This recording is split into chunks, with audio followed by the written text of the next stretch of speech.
صحابي راځي او رسول الله صلی الله علیه وسلم ته ارشاد فرمایي چې یا رسول الله که زه بالفرض د الله نه سا غوښتل غواړم نو زه په کومه طریقه باندې چې دی هغه وغواړم. یعنی د دې صحابي مقصد دا و چې هغه کم کلمات دي، هغه کومه طریقه ده چې زه د الله تعالی نه هغه وغواړم او هغه زما دپاره چې دی هغه بهتر وي.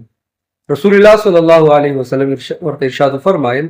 چې کله تو د الله نه سوال کول غواړې، د الله تعالی نه څه غواړې، نو په دې کلماتو سره چې دی د الله نه سوال کوه. او بیا رسول الله صلی الله علیه وسلم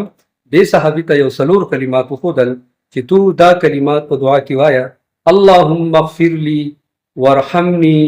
وعافني وارزقني. رسول الله صلی الله علیه وسلم دې صحابي ته وی چې کله تو دا کلماتو سره د الله نه سوال وکې نو دا به تا ته د دنیا او د آخرت دپاره چې دی کافي شي. یعنی مطلب دا دی په دنیا کې به هم ستا چې څومره حوایج او ضروریات دي هغه پوره کېږي، او په آخرت کې به هم الله تعالی تا ته چې دی نجات چې دی هغه درکوي. ځکه چې په دې کې اللهم اغفر لي، په دې کې مونږ د الله تعالی نه د خپل ګناهونو د بخشش سوال کوو.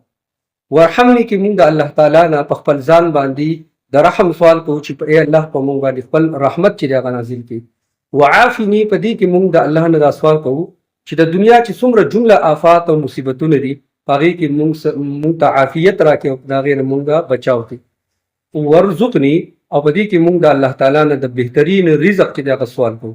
رسول الله صلی الله علیه وسلم دغې صحابي ته وویل چې کله تو دا دعا وغواړې نو دا به تا ته د دنیا او د آخرت دپاره چې دی هغه کافي شي، تا ته به هېڅ قسمه چې دی د نور څه